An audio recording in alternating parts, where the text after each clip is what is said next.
Bom dia, irmãos. Bom estar aqui de novo, retornar à Escola Bíblica Dominical.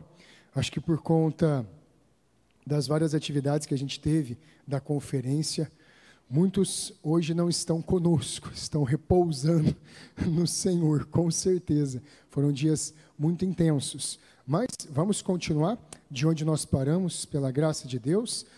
Hoje é a nossa aula de número 70. Nós vamos estudar a justificação. É uma exposição dessa doutrina em Romanos. E hoje é a parte 3. Nós ainda teremos mais duas partes dessa aula, o capítulo 4 e o capítulo 5 de Romanos. Hoje nós vamos ver o capítulo 3 todo. Nós vamos entender todo o capítulo 3 de Romanos e como a justificação pela fé, ela é totalmente explicada nesse capítulo. Esse capítulo aqui ele é importantíssimo. Como eu falei nas aulas anteriores, Romanos, ele faz toda uma construção no capítulo 1 e 2 para mostrar a pecaminosidade dos gentios primeiro, depois a pecaminosidade dos judeus. Romanos capítulo 3 vai mostrar que todos os povos são pecadores, tanto judeus quanto gentios. Romanos 3, a partir do versículo 21, vai mostrar como todos esses pecadores são justificados pela fé somente, em Cristo somente. E aí o Romanos capítulo 4, ele vai provar que a justificação é uma doutrina bíblica do Antigo Testamento.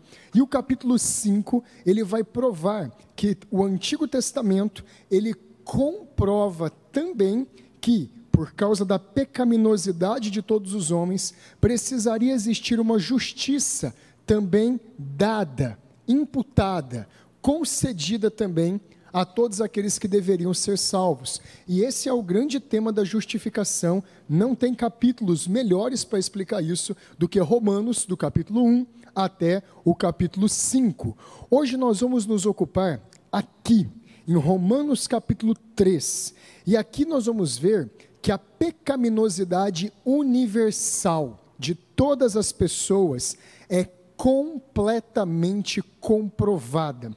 O Antigo Testamento, ele comprova que não há nenhum homem que seja pecador, que não existe ninguém que não tenha falhado, que não tenha pecado contra o Senhor. Vamos em Romanos capítulo 3, versículo 1, nós vamos ler esse texto agora. Romanos 3, 1, a palavra do Senhor diz assim: qual é, pois, a vantagem do judeu? Ou qual é a utilidade da circuncisão? Muita, sob todos os aspectos, principalmente porque aos judeus foram confiados os oráculos de Deus. Paulo, ele explicou no capítulo 1 que todos os gentios são pecadores. No capítulo 2, ele mostra que os judeus não estão numa situação melhor também.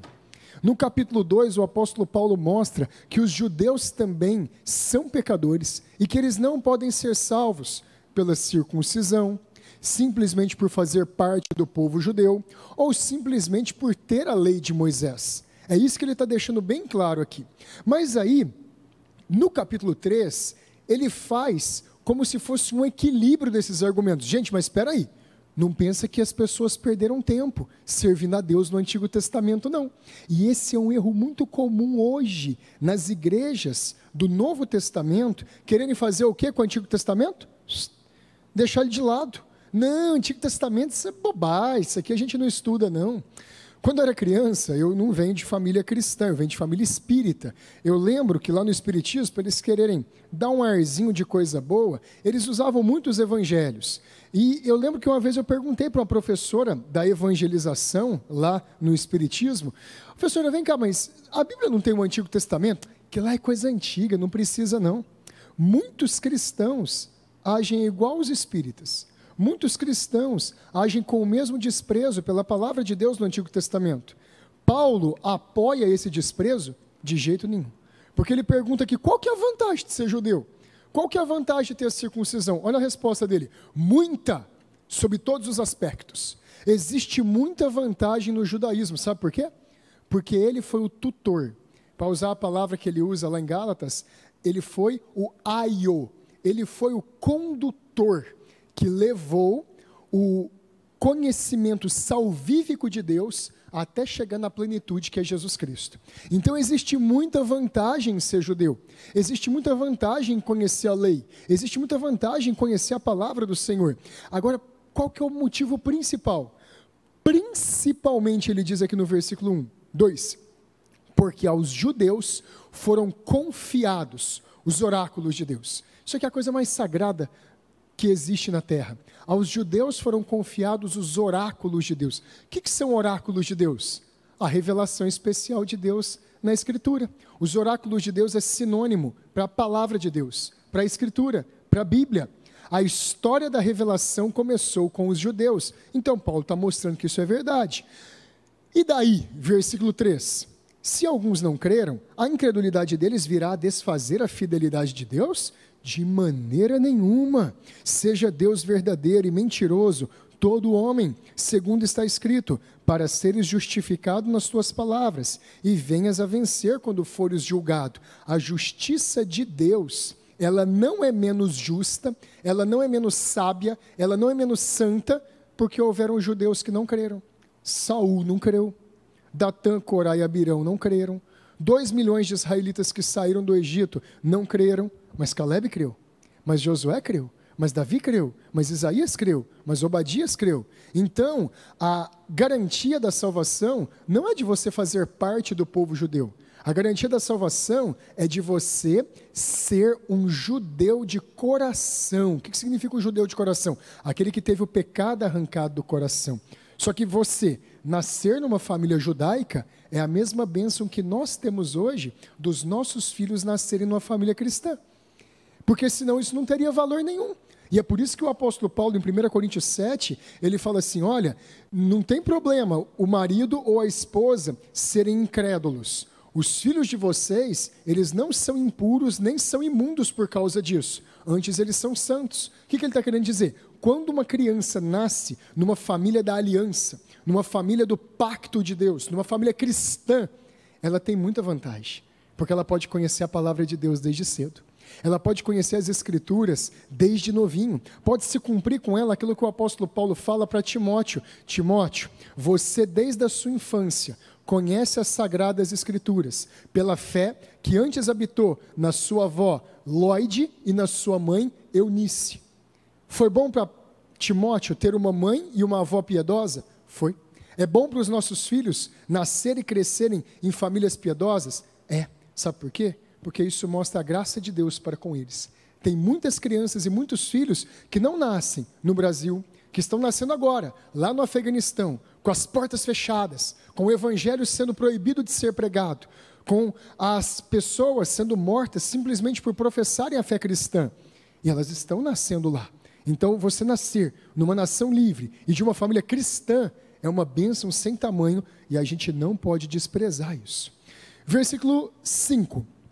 Mas, se a nossa injustiça traz a lume, traz à tona a justiça de Deus, o que diremos? Porventura Deus será injusto por aplicar a sua ira? Falo como homem. Certo que não. Do contrário, como julgará Deus o mundo?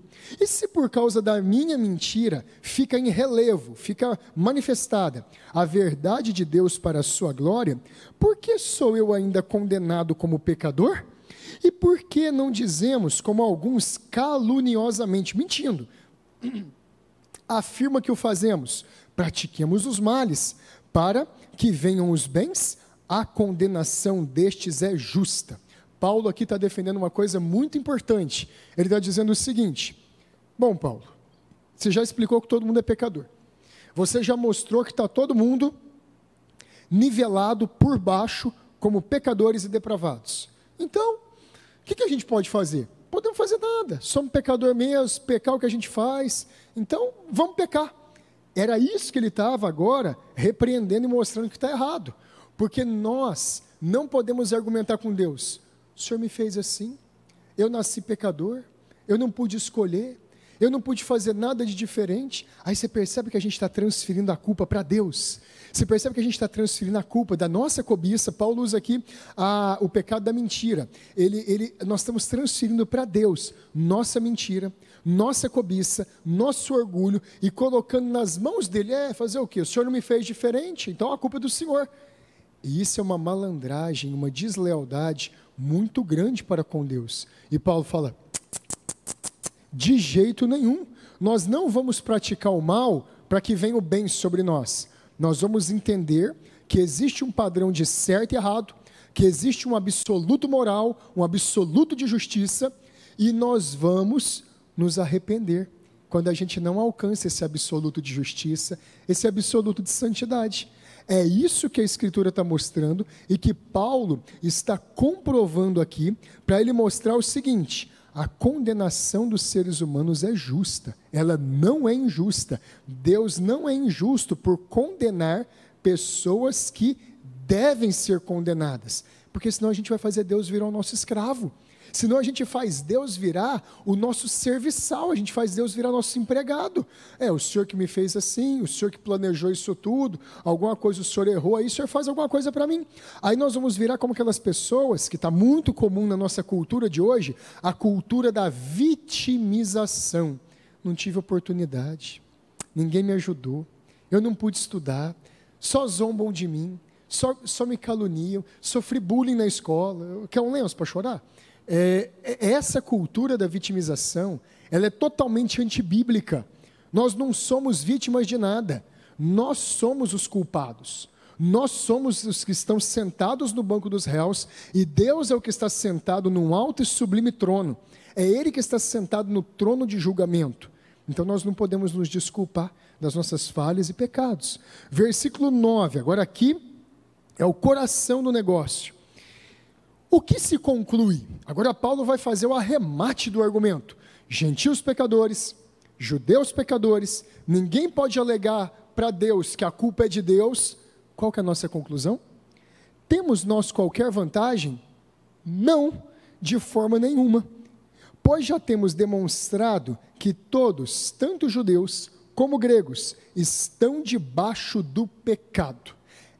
Esse texto aqui é um dos textos mais importantes de Romanos, porque Paulo está fazendo uma conclusão aqui mostrando o seguinte: o judeu tem uma certa vantagem? Tem, porque eles podem começar a aprender a palavra de Deus, mas naquilo que diz respeito a estar mais perto ou mais longe da salvação, todos precisam de um milagre para ser salvos.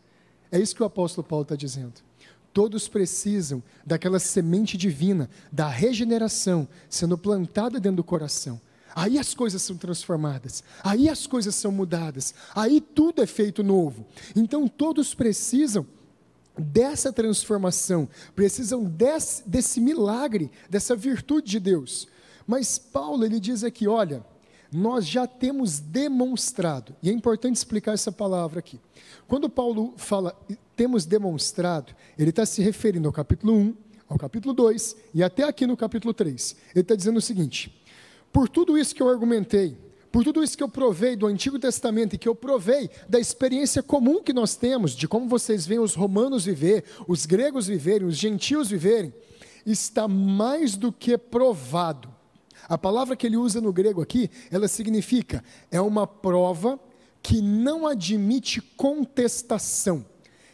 Isso aqui, no direito, a gente chamaria isso daqui de uma prova iuri et de iuri, em latim, que significa uma prova irrefutável, uma prova que não dá para você contrariar. Está comprovado, por testemunhas, por prova documental, está comprovado, aconteceu. Eu tenho a foto, eu tenho o vídeo, eu tenho a gravação, eu tenho tudo. Está tudo ali. Não tem como você fugir. Por que isso é importante?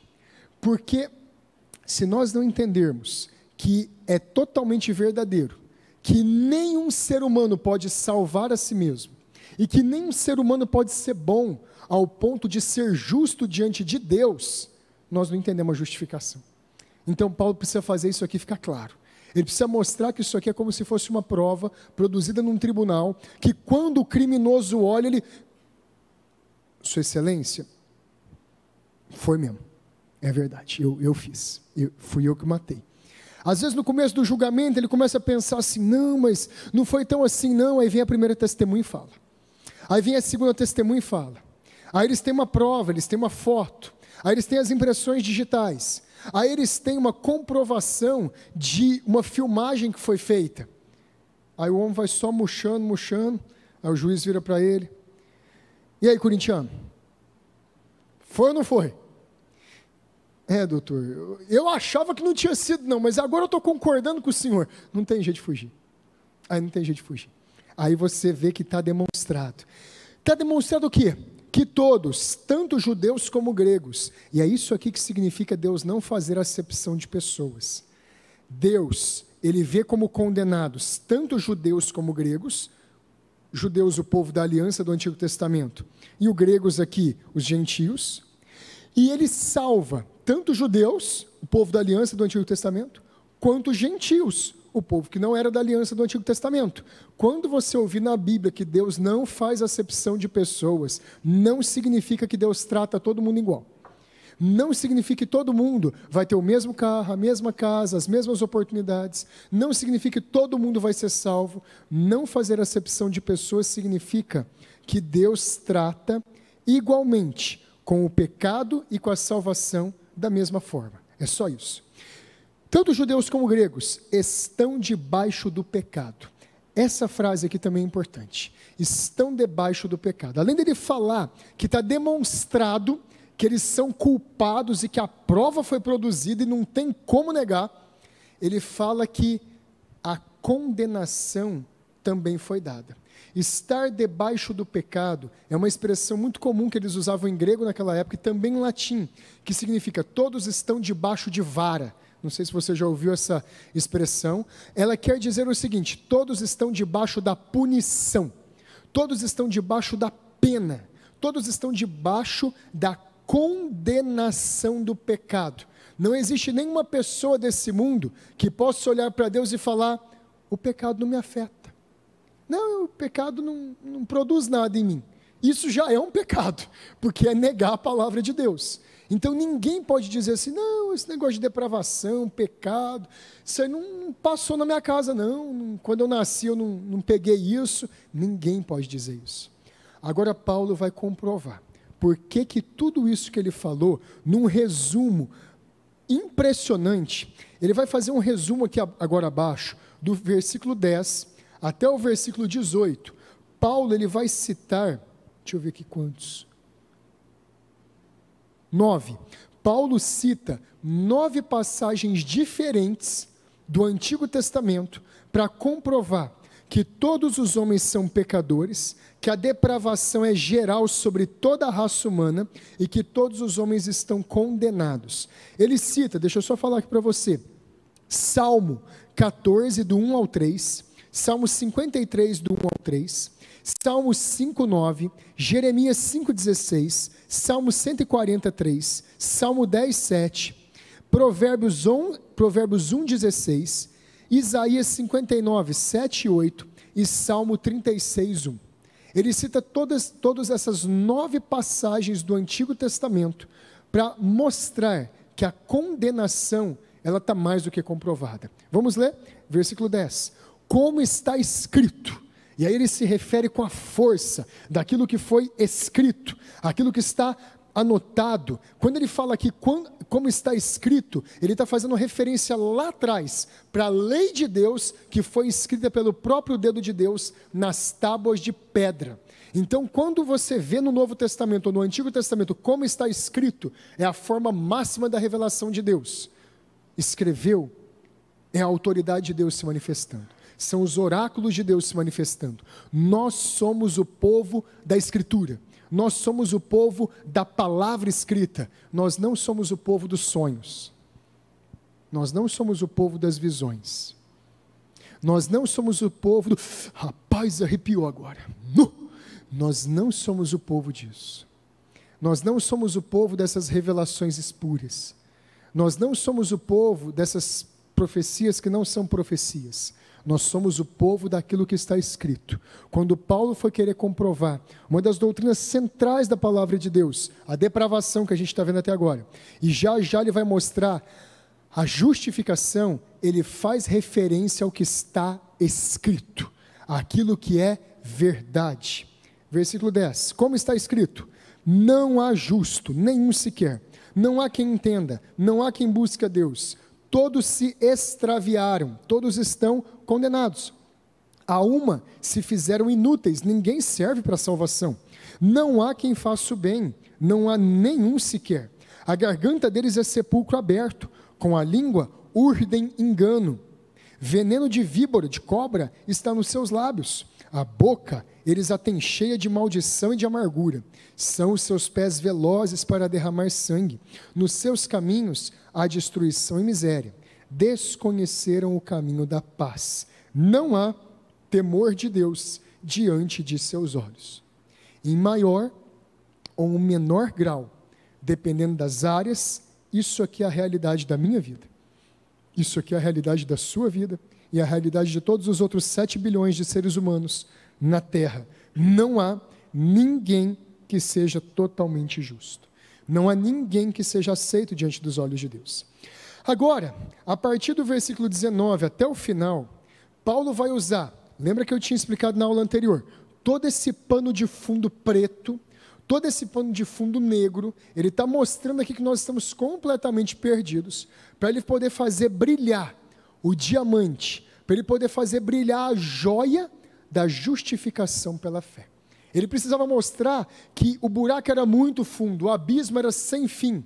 Ele precisava mostrar que a noite era muito escura, porque quando ele mostrar a luz da justificação, ela vai brilhar com muita força.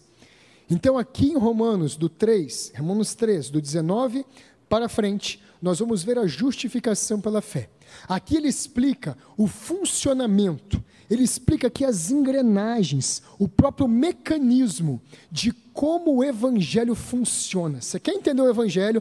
Aqui é o texto. Você quer entender como é que funciona a justificação pela fé? Romanos capítulo 3 é o texto para você. Aqui o funcionamento do motor, o mecanismo, ele é mostrado.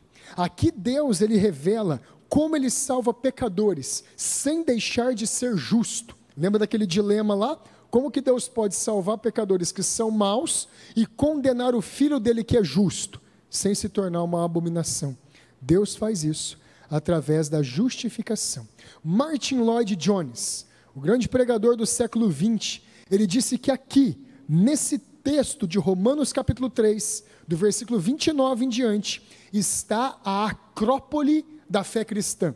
O que é a acrópole? É a parte mais alta de uma cidade. Aqui está o ponto alto da fé cristã. Aqui está o grande coração da salvação dos crentes. Vamos ler o versículo 19. Ora, sabemos que tudo que a lei diz, aos que vivem na lei o diz, para que se cale toda a boca, e todo mundo seja culpável perante Deus. Versículo 20. Visto que ninguém será justificado diante de Deus pelas obras da lei, em razão de que, por motivo do que, através da lei, vem o pleno conhecimento do pecado. É difícil de entender esse texto aqui agora, nós vamos bem devagarzinho e nós vamos explicá-lo. O que Paulo está querendo dizer? O ministério, a obra da lei de Moisés, gente, quando eu falo lei de Moisés, o que eu estou querendo dizer são os 10 mandamentos, o que eu estou querendo dizer são os 5 primeiros livros da Escritura, ali está contida a lei em Gênesis, ali está totalmente revelado em Êxodo, Levítico, Números e Deuteronômio, a vontade de Deus e os caminhos morais de Deus para nós. Então, o ministério da lei, a obra da lei, é revelar a justa condenação do homem. A lei serve para mostrar o nosso pecado. Você já deve ter ido em algum supermercado, depois que você recebeu o seu pagamento, e aí você vai lá todo alegre para gastar e para trocar aquela nota de 100 ou aquela nota de 50. O que a moça do caixa vai fazer?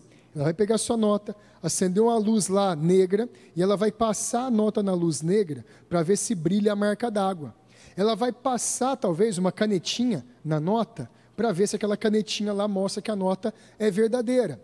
E, enfim, tem vários métodos para você descobrir se uma cédula, se um dinheiro de papel é verdade ou não é. A lei de Deus é desse jeito. Ela é o teste para descobrir os nossos pecados. A lei de Deus, ela descobre os nossos pecados. Ela mostra as nossas transgressões. A lei de Deus, ela não serve para perdoar nossos pecados. Por isso que todo mundo que tentou ser perdoado pela lei, fica doido, fica louco. Porque não é possível cumprir a lei. Não é possível guardar todos os mandamentos da lei. O John Bunyan, o autor do Peregrino, ele faz uma coisa bem interessante no livro dele, no Peregrino, que o cristão, ele se desvia do caminho e ele vai procurar um homem chamado legalismo. Ele mora numa montanha bem alta e ele está cheio lá de túmulos e cada túmulo tem um nome. Obedeça, fale, ande, ame, faça isso, faça aquilo outro. O cristão quase foi morto lá, porque ele não foi capaz de cumprir todos aqueles mandamentos. Paulo está ensinando nesse texto que nós lemos aqui, que a lei faz todo mundo ser culpável diante de Deus, que pelas obras da lei ninguém pode ser justificado. Por quê? Porque não é possível praticar a lei integralmente. Ninguém jamais conseguiu praticar a lei integralmente. E essa é a razão do porquê ninguém pode ser justificado por ela. Porque se você quebrar só um ponto da lei, se você quebrar só uma parte da lei, você já está perdido. Você já está culpado, você já está condenado. A lei, meus irmãos, não prevê misericórdia e nem perdão das falhas. A lei é implacável. A alma que pecar, essa morrerá, diz Moisés. Olha isso, a alma que pecar, a alma que falhar. Quando a lei estava sendo dada, Moisés falou para o povo, não se cheguem perto do monte Sinai, e nem nenhum animal chegue nele, porque aquele que chegar será morto por flechas. A lei é um fogo consumidor, ela não tem perdão, não tem misericórdia, e todos nós falhamos. A lei serve para atestar, para mostrar a culpa de todos os seres humanos, diante de um Deus santo. A lei serve para isso. Ela não tem outra utilidade. E agora, versículo 21. Mas, para aí. Irmãos, tem palavras na Bíblia que elas são muito importantes. Mas, porém, contudo, entretanto, não obstante, todavia, portanto, no entanto, todas essas palavras, elas têm algo em comum. Elas mostram que até aqui as coisas estão correndo de um jeito. Depois dessa palavra, mas, porém, entretanto, mostra que as coisas vão mudar de rumo. E essas palavras, é bom que você saiba, quando você lê a Bíblia, presta atenção nelas. Porque até aqui a gente está vendo que já era. Não deu. Nós estamos perdidos. Nós vamos morrer. Nós estamos condenados. Mas quando aparece uma palavra dessa, deve aparecer para nós como esperança, Juliane. Essas palavras, elas funcionam como esperança. Essas palavras mostram que é verdade, estava tudo errado. É verdade, nada iria dar certo. Mas existe alguém que faz aquilo que está tudo errado dar certo. Veja, mas agora, sem lei, se manifestou a justiça de Deus, testemunhada pela lei e pelos profetas. Ué, pastor, Deus anulou a lei? Não, porque Jesus, no Sermão do Monte, ele falou, eu não vim abrogar a lei, mas eu vim cumpri-la. Abrogar significa invalidar, anular. Eu não vim anular a lei, eu vim cumpri-la.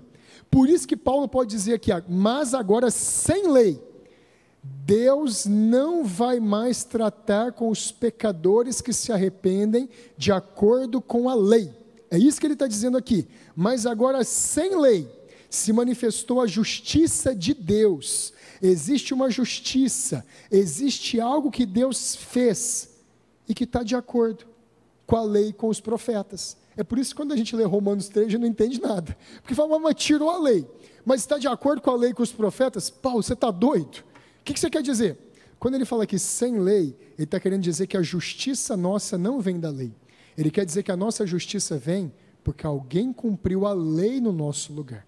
Mas ele quer dizer que Jesus ter cumprido a lei no nosso lugar, quando ele faz isso, ele cumpre o que a lei e os profetas tinham profetizado. É isso que ele quer dizer aqui. Deus não desprezou a lei, porém ninguém jamais obedeceu a lei completa e perfeitamente. Então, o que é a justiça de Deus no versículo 21? É o pagamento total da dívida dos pecadores que eles devem para o Pai por Cristo. E isso Moisés e os profetas falaram que ia acontecer. Olha o tanto que a Bíblia, gente, é costurada entre si. Olha o tanto que a Bíblia é perfeita. Olha o tanto que a Bíblia, ela está totalmente interligada uma parte com a outra. Jesus Cristo, ao cumprir toda a lei no nosso lugar, pagou para Deus. Jesus não pagou nada para o diabo, não. Jesus pagou para Deus. O diabo não tem nada a ver com isso aqui. Jesus pagou para Deus o preço da nossa salvação. E quando Jesus paga para Deus perfeitamente o total da nossa dívida, a lei e os profetas é cumprida. Olha que incrível. Versículo 22. A justiça de Deus, mediante a fé em Jesus Cristo, para todos e sobre todos os que creem, porque não há distinção. Deus está declarando aqui que todos aqueles que confiam na obra consumada de Jesus Cristo na cruz, sejam eles judeus, sejam eles gentios, eles são declarados justos. Eles são declarados sem nenhum pecado. Eles são declarados como perdoados. É isso que ele está dizendo. Versículo 23. Pois todos pecaram e carecem da glória de Deus. Todos os indivíduos, todos os tipos de indivíduos, todas as pessoas em todos os tempos, de todas as qualidades, gêneros, são pecadores. Ninguém é salvo. Gente, isso aqui é uma das verdades mais importantes que a gente tem guardado do Evangelho. Ninguém é salvo sem primeiro ser pecador. Você tem que ser pecador primeiro para ser salvo. Aí aqui a gente joga por terra aquela ideia que muitas pessoas têm. Pastor, isso aqui é, eu não vou na igreja essa semana não, pequei muito. Isso aqui é, pastor, não vou orar não, eu pequei muito. Deus, como é que eu vou ter coragem de fazer alguma coisa? Eu pequei demais. Querido, a salvação é para aquele que está perecendo. A salvação é para aquele que está perdido. A salvação é justamente para aquele que não reúne nenhuma qualidade, que não reúne nenhuma condição, que não reúne nenhuma capacidade. A salvação é para quem precisa de ser salvo. Quem não precisa ser salvo, não precisa de salvação. É por isso que Jesus falou, vocês vão dizer para mim esse provérbio, os sãos não precisam de médico, mas sim os doentes. Gente, você toma remédio quando você está bem? Pastor do céu, eu vou tomar um Gardenal hoje, porque vai que eu fico doido. Alguém faz isso? Alguém faz isso? Pastor, estou tomando antidepressivo. É, querido, por quê? Prevenção. Ninguém faz isso. Pastor, eu amo tomar bezetacil toda semana. Tomo uma em cada braço.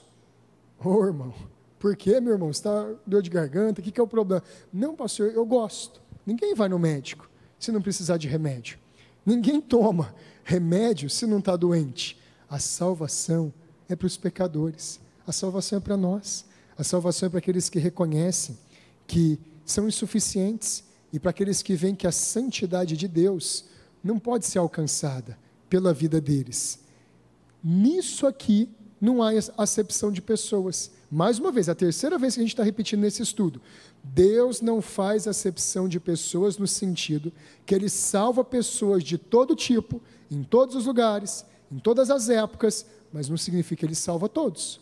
Então Ele não faz acepção de pessoas que salva baixos e altos, magros e gordos, negros, amarelos, índios, brancos, pardos, ricos, pobres. É nesse sentido que não há acepção de pessoas. Agora vamos aqui para o topo da colina, o 24.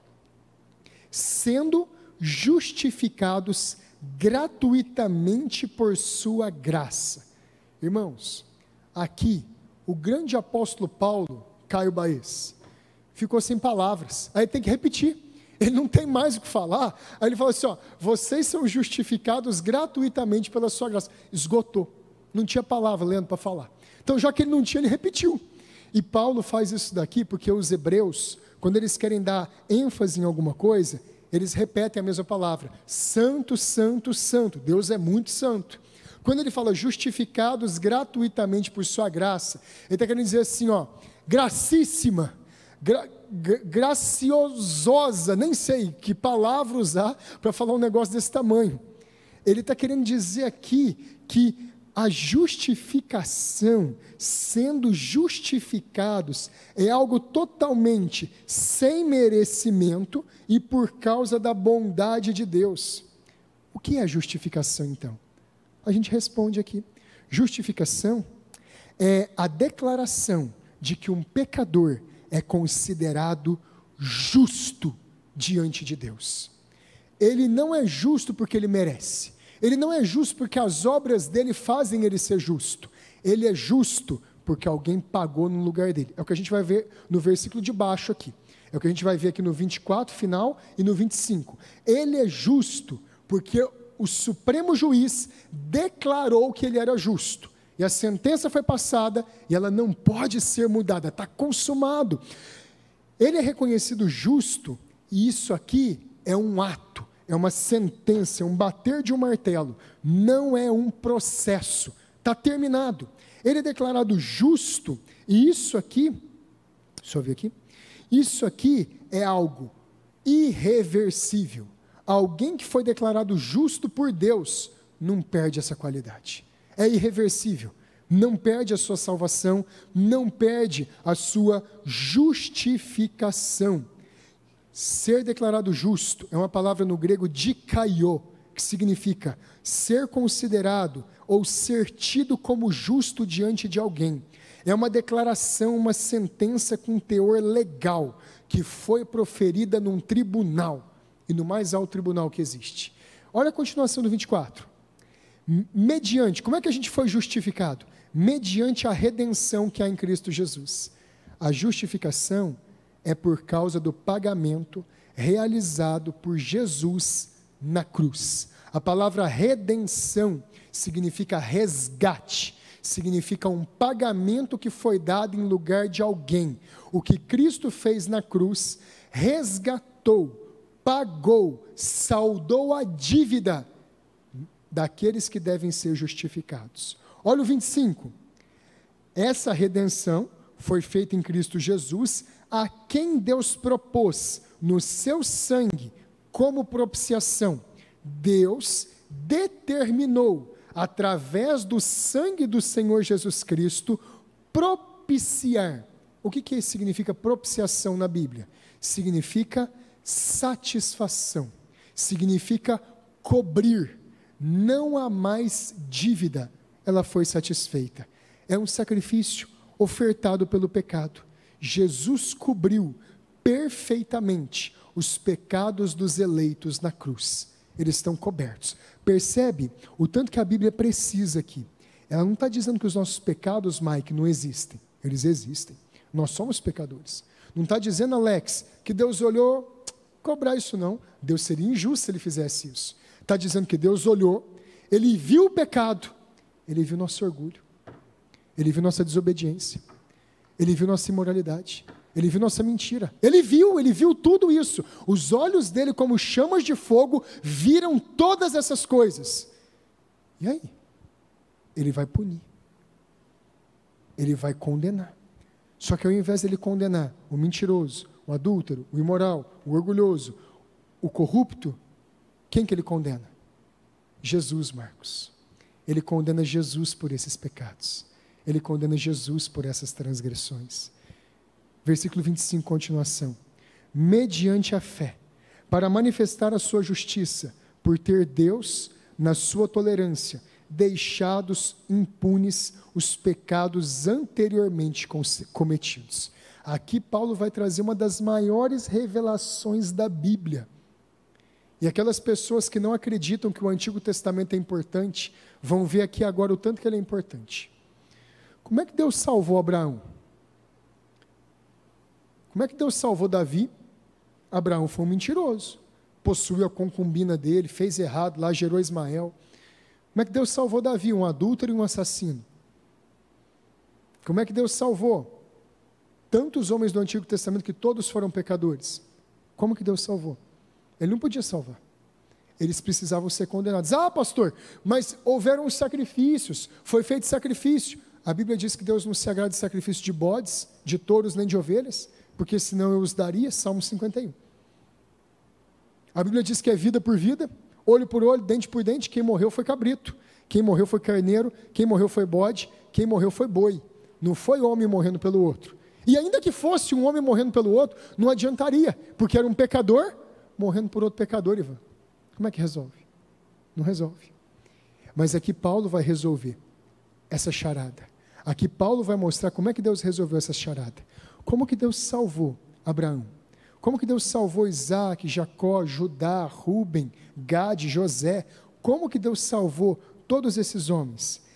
Ele deixou impune esses pecados durante um tempo. Os pecados daqueles que deveriam ser salvos no Antigo Testamento, eles ficaram com o julgamento em suspenso. Deus suspendeu o julgamento. Isso existe no Brasil, nos Estados Unidos, na Alemanha, você suspender o julgamento de alguém. Por quê? Porque Deus esperou até o dia que viesse a oferta substitutiva, que seria feita no futuro por Cristo. Deus esperou até que Cristo morresse, e aí o sangue dele voltou 2.000 anos atrás, 3.000 anos atrás, 4.000 anos atrás, milhares de anos atrás, alcançando sabe quem?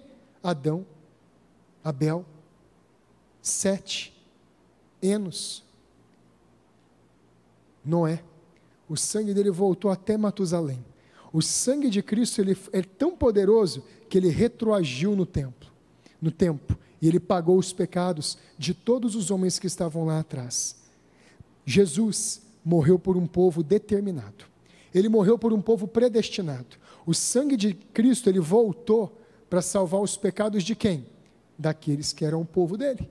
É por isso que a gente pode crer na eleição e pode crer na predestinação. Porque quando Jesus morreu na cruz, ele morreu exatamente por aqueles que tiveram fé nele. Pastor, como é que o povo do Antigo Testamento tinha fé nele? Eu vou te dar um exemplo. Abraão. Lembra de Jesus em João capítulo 8, que ele fala para os sacerdotes, Abraão viu o meu dia e se alegrou. Aí os homens ficam bravos com ele e falam assim, está doido? Você não tem 50 anos. Como é que você conheceu Abraão? Você está doido? Qual que é a resposta de Jesus, dona Luzia? Em verdade vos digo, que antes de Abraão ser, eu sou.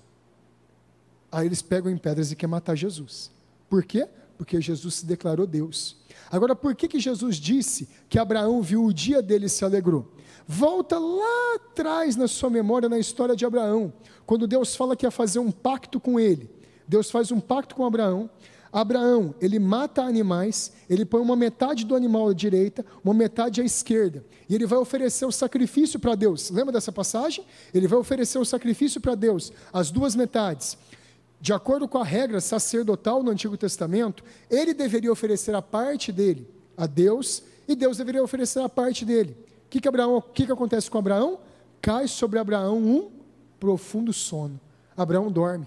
Abraão tenta ali enxotar as aves que estavam vindo para comer o sacrifício. Ele não consegue. Abraão dorme.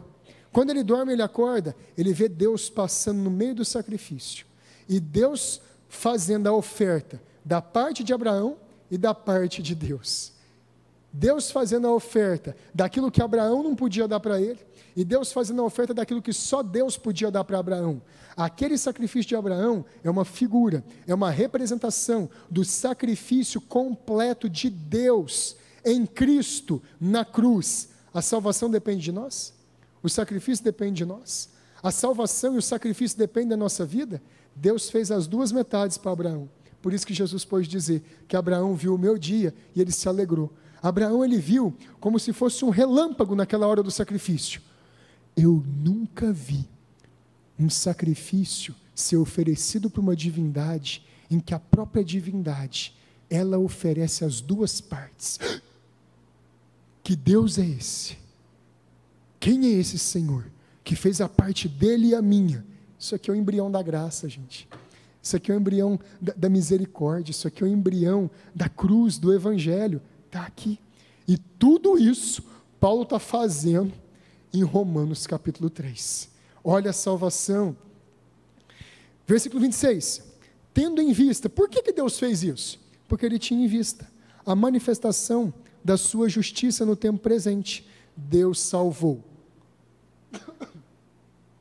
Deus salvou no passado, ele salvou pecadores no passado, olhando para a frente, para o futuro pagamento com o sangue de Jesus. Deus fez isso. Ele olhou, é pecador? É. Lá no futuro, o meu filho vai morrer por eles na cruz. Segura. Lembra que Jesus no Getsêmani falou, Pai, se possível, passa de mim esse cálice? O que era aquele cálice que estava nas mãos de Jesus? Os pecados de Abraão, os pecados de Isaac, os pecados de Moisés. Se aquele cálice não fosse bebido pelo Senhor Jesus, esses homens que tinham morrido e já estavam no céu, Satanás os derrubaria do céu e lançaria no inferno. Quando Cristo foi tentado no Getsêmani, era aquilo ali que ele estava contemplando. Ele estava contemplando o adultério de Davi. Ele estava contemplando o assassinato, a mentira de Abraão. Ele estava contemplando a ira de Moisés. Ele estava contemplando todos aqueles pecados. E aí ele fala, não seja feita a minha vontade, mas a tua. Era isso que Jesus estava fazendo naquele momento. 26. Para ele mesmo ser justo e o justificador daquele que tem fé em Jesus. Aqui Deus, o Pai, ele é justo porque ele pune o pecado. Mas Deus é o justificador por considerar justos os pecadores que foram alcançados através do sangue redentor de Jesus. Deus puniu o pecado. Em quem? Em Jesus. E Deus perdoou o pecador através de quem? Do sangue de Jesus. O nome disso daqui é doutrina da dupla imputação. Imputar é colocar. Deus colocou os nossos pecados em cima de Jesus. E Deus colocou a justiça de Jesus em cima da gente. Olha que incrível. Olha que obra que Deus está fazendo aqui. Versículo 27. Onde está, pois, a jactância? O orgulho foi de todo excluída. Nós não merecemos nada para a nossa salvação. É loucura a gente ficar orgulhoso porque foi salvo. Nós não somos salvos por nós mesmos e nós nem participamos da nossa salvação. Por que lei, diz o apóstolo Paulo no versículo 27? Lei das obras? Não, pelo contrário, pela lei da fé. O que nos salva? Porque eu fiz tudo certinho, porque eu confiei em Jesus, porque eu criei nele, porque foi assim? Não, porque Efésios 2, 8 e 9 fala que a fé é um dom de Deus. E isso não vem de Deus, isso não vem de nós, para que ninguém se glorie. É um dom, um presente de Deus. A salvação é do começo ao fim, obra de Deus. Versículo 28. Concluímos, pois, que o homem é justificado pela fé que nós recebemos do próprio Deus, independentemente das obras da lei, porque Cristo cumpriu as obras da lei. Versículo 29. É porventura Deus somente dos judeus? Não é também dos gentios? Sim, também dos judeus, visto que Deus é um só, o qual justificará, não por circuncisão, não por obra nenhuma, nem pela lei, mas por fé, o circunciso, e mediante a mesma fé, o incircunciso. Ele está querendo dizer que Deus salva judeu e gentil do mesmo jeito, Galeano. Deus salva judeu e gentil da mesma maneira. Anulamos, pois, a lei pela fé? Não, de maneira nenhuma. Antes confirmamos a lei. A lei era importante, só que a lei não pode ser cumprida por nós. Então, nós temos fé, nós temos confiança naquele que cumpriu a lei por nós. Irmãos do céu, falta até ar. Irmão, dá até nó nas tripas do cérebro, porque o negócio aqui é profundo demais. O que Paulo consegue colocar nesse capítulo 3 aqui é extraordinário. Agora, pastor, isso aqui é tudo muito difícil. Não esquece dessas 3 coisas que eu vou falar aqui agora. Verdades bíblicas sobre a justificação. 3 verdades bíblicas sobre a justificação. A justificação é um ato único e singular. Ela não se repete, ela é irreversível. A gente não vive a vida inteira esperando ser justificado. A justificação acontece, o martelo bate e nós estamos salvos. Thomas Watson, um puritano, falou a seguinte coisa: os arminianos defendem uma apostasia da justificação. Apostasia é perda. Os arminianos defendem a perda da justificação. Para eles, hoje são justificados, amanhã não são. Hoje você é um Pedro, amanhã você é um Judas. Hoje você é um membro de Cristo, amanhã você é um pedaço de Satanás. Os puritanos eram bravos. Eles não brincavam com a salvação, não. Nós não podemos acreditar que justificação e salvação é algo que se perde. Se nós somos um pedaço do corpo de Cristo, amanhã a gente não vai ser um pedaço de Satanás. Segunda verdade, a justificação é uma obra instantânea, não é um processo contínuo, como a santificação. Justificação é uma declaração, uma sentença, está justo, está salvo. Santificação vai requerer a nossa vida inteira, de crescimento, de avanço, de dizer não para o pecado e dizer sim para Deus, de dizer não para a nossa vontade e dizer sim para a vontade de Deus. Thomas Watson de novo, pessoas justificadas podem cair de degraus da graça, podem abandonar o primeiro amor, perdem o favor de Deus por um tempo, mas jamais perdem a justificação. É salvo? É salvo, não perde, não deixa de ser quem ele é, porque os dons e a vocação de Deus são irrevogáveis, diz Paulo em Romanos. Deus não revoga a salvação dele. Nós não temos um Deus que hoje nos ama e nos dá um sorriso, e um Deus que amanhã nos odeia e nem quer ver a gente perto dele. Esse não é o Deus das Escrituras. O Deus das Escrituras é um grande atributo que é colocado sobre ele, chamado imutabilidade. Malaquias diz assim: porque eu, o Senhor, não mudo, vós, ó filhos de Israel, não sois consumidos. Porque ele não muda com relação ao nosso amor, Douglas, a nos amar, a cuidar de nós. Quando a gente peca, ele fica triste, ele fica decepcionado, mas ele jamais fica irado com o santo. Gente, guarda isso. A ira de Deus, ela é destinada para os ímpios, ela é destinada para os pecadores. O que Deus fica com os salvos? Ele corrige. Hebreus 12 fala que ele nos corrige. Hebreus não fala que nós somos objetos da ira de Deus. Nós passamos da morte para a vida. Segunda grande verdade. Terceira grande verdade sobre a justificação. A justificação ocorre no exato momento que o homem crê em Cristo como Senhor, governador, Rei da sua vida e Salvador pessoal. Justificação não é só eu entender a doutrina. Justificação não é só eu entender o que foi falado. Me considero justo, gostei. Justificação não é igual você escolher um time de futebol. Flamengo, tá bom, jogando bem, vale a pena, eu sou flamenguista. Aí as coisas mudam. Palmeiras, bom, tô gostando agora. E aí você muda. Não. Justificação não é você analisar as coisas de Deus, ver que aquilo ali faz sentido, tem uma razão, e você fala, concordo.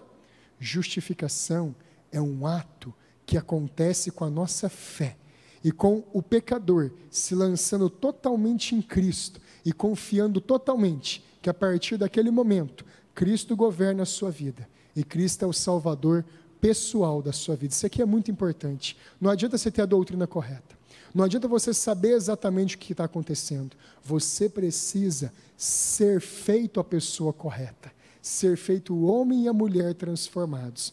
É uma obra sobrenatural de Deus. De novo, Thomas Watson fala o seguinte: justificação é uma palavra emprestada dos tribunais. Refere-se a uma pessoa acusada que é declarada justa e publicamente absolvida. Todo mundo publicamente sabe que aquele pecador, ele foi declarado no tribunal divino sem culpa, foi declarado inocente, foi declarado perdoado. Anjos sabem, demônios sabem, os céus e o inferno sabem que aquela pessoa foi declarada assim. Thomas Watson continua: quando Deus justifica uma pessoa, declara a pessoa justa e olha para ela como se ela não tivesse pecado. Isso aqui é uma das verdades mais tremendas. Deus olha para nós através de um óculos. Eu estou vendo aqui que tem várias pessoas que usam óculos. Eu não sei se o seu problema é miopia, astigmatismo, hipermetropia. Eu não sei qual é o seu problema. Mas o óculos, ele ajuda você a enxergar melhor a realidade. As letras miúdas, ele ajuda você a enxergar, às vezes, um sol e não dois. O óculos ajuda muita coisa. ele ajuda a gente a enxergar melhor a realidade. Deus, ele só enxerga a realidade da nossa vida através de uns óculos. E esse óculos é um óculos escuro. Esse óculos é um óculos vermelho. E ele passa por meio das hemoglobinas de Jesus, do sangue de Jesus. O óculos que Deus usa como filtro para nos olhar é o sangue de Cristo. E depois que os olhos de Deus passam pelo óculos de Jesus, todo fogo, toda a ira de Deus é barrada no filtro daquele sangue. E para nós só passa inocente, perdoado, misericórdia, graça, meu e minha amada. É assim que Deus olha para a gente. É assim que Ele nos vê, como se não tivéssemos pecado. Irmãos, eu fico maravilhado com isso aqui. Eu fico maravilhado com o privilégio que Deus nos dá de entender isso aqui. Ele não precisava deixar nós entender. Ele podia falar assim, gente, assim, pronto, acabou, e acha bom. Ele faz a gente entender. Ele chama a gente para participar disso daqui.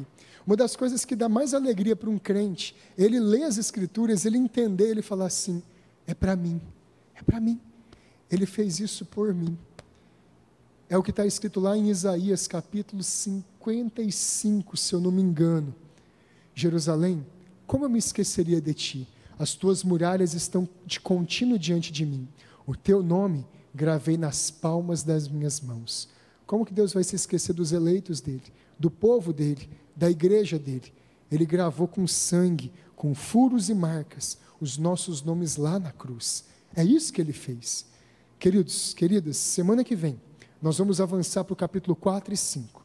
Eu acredito que é possível nós estudarmos o capítulo 4 e 5 semana que vem, com muito aproveitamento, para depois nós entrarmos, isso vai ser a aula 71, e na aula 72 nós vermos um resumo de tudo que a Confissão de Fé Batista de Londres, de 1689 faz, dessa grande doutrina da justificação.